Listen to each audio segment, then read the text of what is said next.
আল্লাহর নবী আশ্চর্য হয়ে গেল রে, কি এমন আমল, কি এমন আমল আমার মুআবিয়া করলো, তার এত সম্মান, তার এত মর্যাদা। নবী আশ্চর্য হয়ে গেছে, এত জানা যায়, এত ফেরেশতা আসলো, মুআবিয়া কি এমন আমল করে। যুদ্ধের ময়দানে নবী চলে গেলেন। যুদ্ধ শেষ হওয়ার পরে নবী ঘরের মধ্যে না গিয়া সর্বপ্রথম পয়গম্বর গেলেন মুআবিয়ার বাড়িতে। মুআবিয়ার আত্মীয় স্বজনদেরকে বলল, তোমরা বলো না মুআবিয়া কি এমন আমল করত। এখানে এমন শ্রোতা আছে রে, আজকে কয়েক বছরের ভিতরে মনে তিনবার একসাথে কুল আল্লাহ পড়ছে। হ্যাঁ, এমনও মুসল্লি আছে, এখানে আছে এই একসাথে তিনবার কুল আল্লাহ সূরাটা মনে কয়েক বছর আজকে পড়ছে। তাহলে প্রশ্ন হলো, এই যে তিনবার পড়লাম, বলুন একটা মিনিট সময় তো লাগে নাই, অথচ আমল নামায় ঢুকছে গিয়া এক খতম কোরআনের সব। সুবহানাল্লাহ। আমাদের অনেক সময় আছে কিন্তু আমরা সূরাগুলি পড়তে চাই না। আমার যুবক ভাইরা, মাঝে মধ্যে কমপক্ষে ডেলি হইলেও তিনবার পড়া দরকার। প্রতিদিন কয়বার? সর্বনিম্ন তিনবার, যেন প্রতিদিন একটা খতম।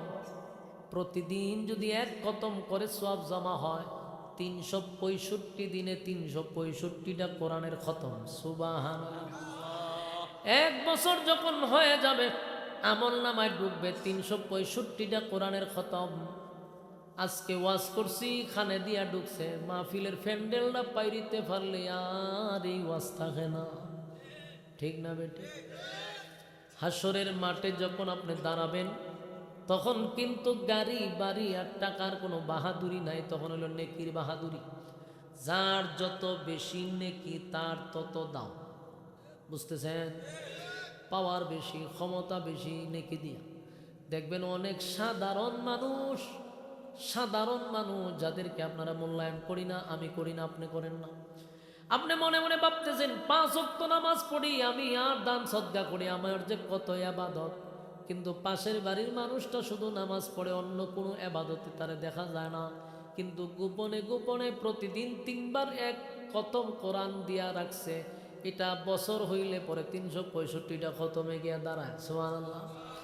দেখবেন হাসরের মাঠে আপনার পাশের বাড়ির মানুষটা যেটাকে অবহেলা করতেন, সে আপনার আগেই জান্নাতে ঢুকে গেছে। সুবহান। আমার যুবক ভাইরা, 3বার সূরা ইখলাস পড়লে এক খতমের সওয়াব দেওয়া হয়। আর কোন বান্দা বান্দি যদি 10 বার পড়ে, আল্লাহর নবী বলেন, কেউ যদি 10 বার পড়ে, আল্লাহ বলেন ওই বান্দার জন্য জান্নাতে একটা বালাখানা তৈরি করা হয়। আপনারা সুবহানাল্লাহর আওয়াজটা কম কেন জানেন নি? এটা তো বাকি। হ্যাঁ,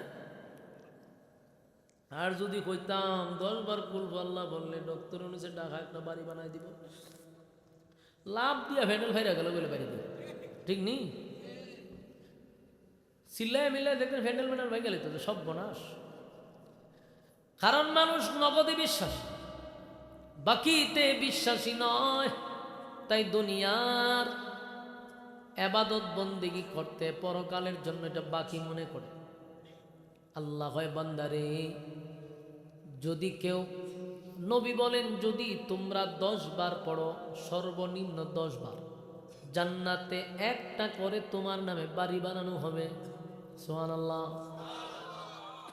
কোন বান্দা বান্দি যদি আরো বেশি পড়ে, নবী বলেন কেউ যদি সূরা ইখলাস মানে কুল আল্লাহটা যদি ডেইলি 100 বার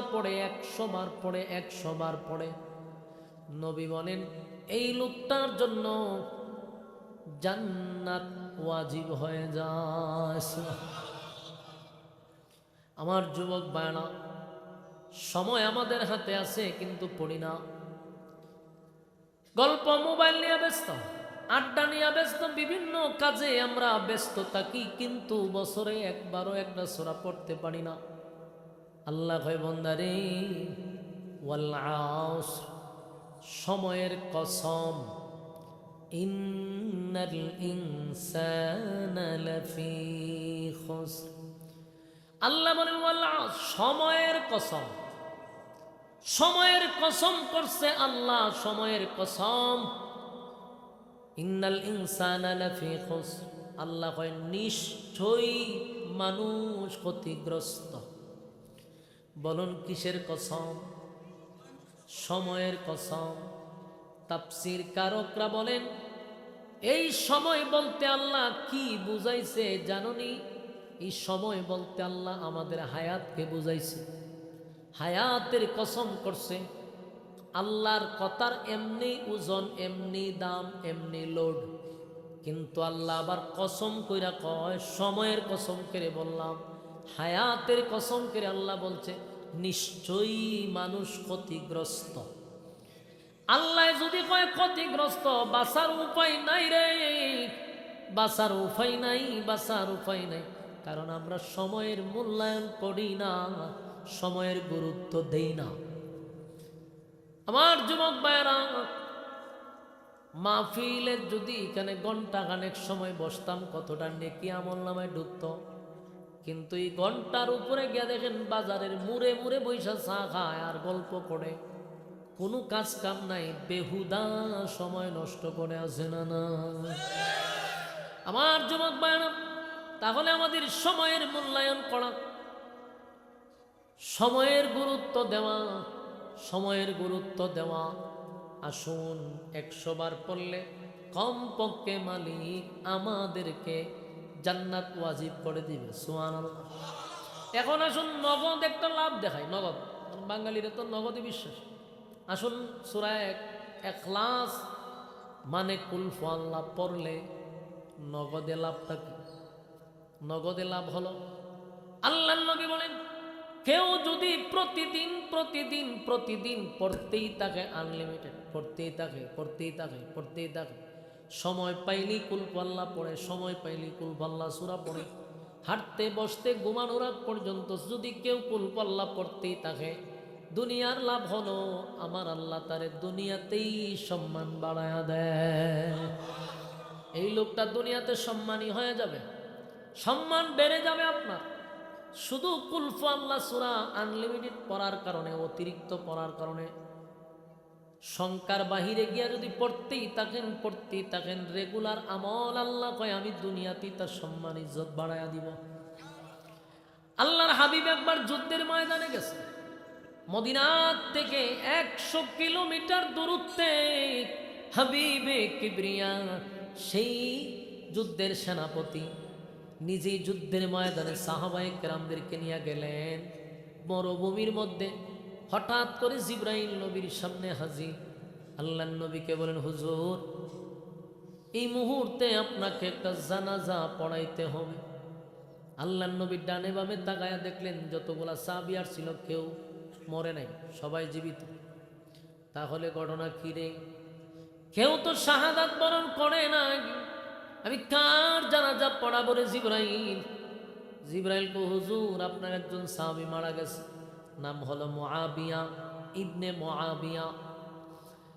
আল্লাহর নবী বলেন আমি কই?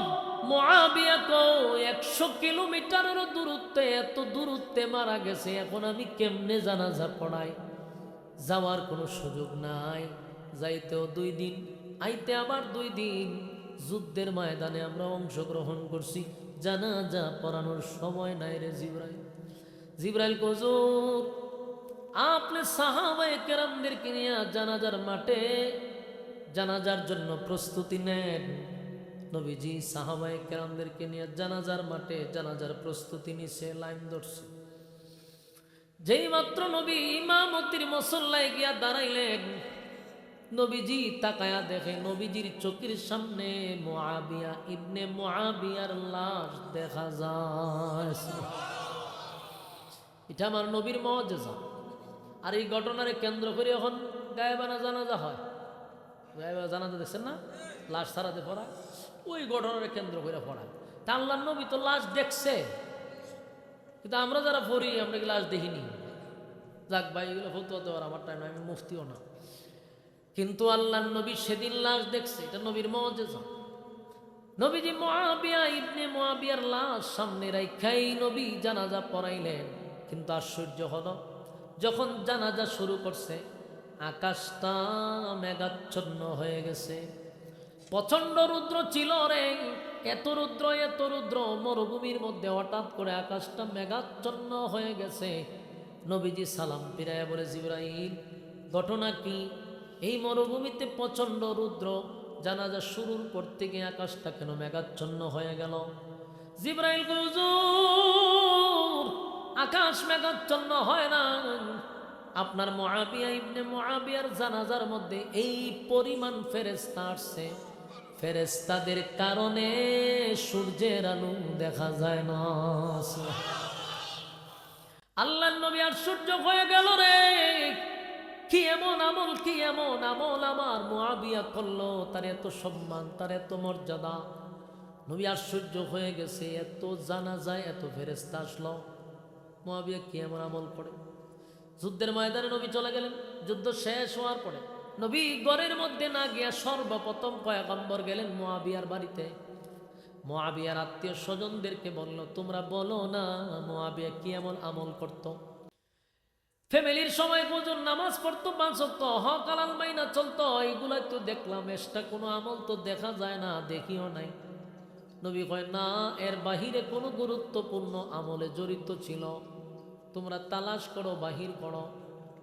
ওনার স্ত্রী বলেন, হুজুর ওনার মুখে আমি একটা আমল শুনছি, প্রায় সময় অবসর থাকলেই বেহুদা কথা উনি বলতেন না, সব সময় একটা সূরা পড়তেন, সূরাটার নাম হলো ইখলাস, কুল হুয়াল্লাহ সূরা পড়তো। সুবহানাল্লাহ। উনি সব সময় কুল হুয়াল্লাহ সূরা পড়তো, বেশি বেশি করে পড়তো।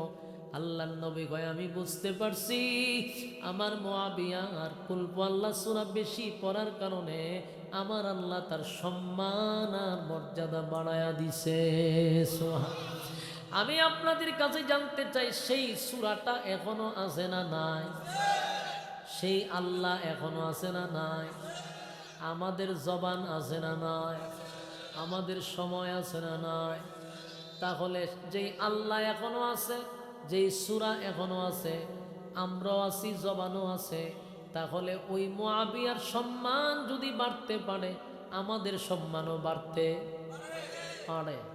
এই সূরাটা কমপক্ষে 3 বার পড়বেন। কারা কারা 2 হাত তুলেন? লিল্লাহে তাকবীর, লিল্লাহে তাকবীর।